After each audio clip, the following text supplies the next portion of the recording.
Hi, I'm Jim Stuber, founder of Made in America Again. If you're like me, you may have had a light bulb moment where you realized that everything seemed to be made in China or someplace. Mine actually involved a light bulb. I went to replace one night and noticed two things: the GE logo and, in all caps below it, the word China.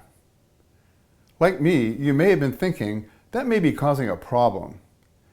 And it is true that many of the things we buy from China and elsewhere, especially over the internet, turn out to be unsafe, shoddy, or counterfeit. But there's a larger problem. Having all this stuff made somewhere else has taken a terrible toll on Americans, their families, and their communities. I added it all up in my book, What If Things Were Made in America Again?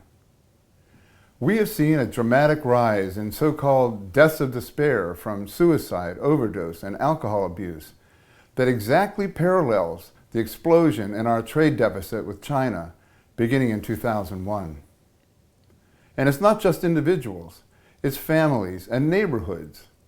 We have been creating job deserts, neighborhoods and whole towns where there are no jobs to be had because the factories stand empty. When the manufacturing jobs go away, then all the other jobs go away, and then the neighborhood literally goes away. And it's not just blue-collar jobs.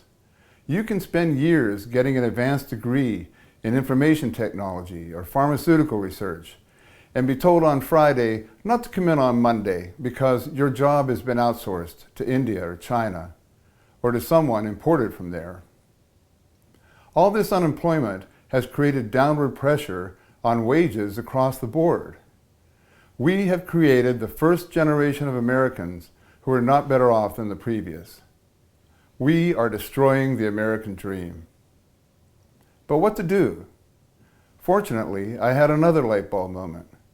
I realized that consumers, whose spending is 70% of the economy, could solve this problem. We can turn this around by bringing our spending home and buying things made in American communities. But to do that, we need to know where foreign products are made. That information is required to be shown on our product's package. But when we are looking at a product on the internet, more often than not, it is nowhere to be found. At Made in America Again, we have mounted a campaign to change that.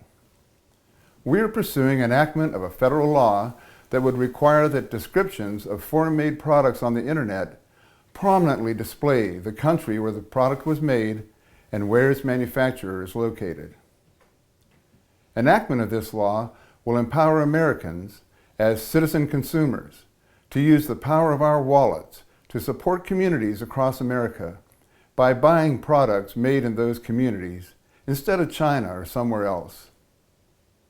We've made great progress with bipartisan introduction of this bill in the Senate last year. We believe we can secure enactment of this law in the current Congress, which began in January. But, much like missionaries, we need to raise our support. Your contribution will enable me and others working on this project to devote the legal and lobbying efforts necessary to get this bill passed. So I hope you will consider this appeal and join me in this effort, so sometime soon you can join me in saying, "We got that bill passed." And in doing so, you will enable communities across America to say, "We make things here again."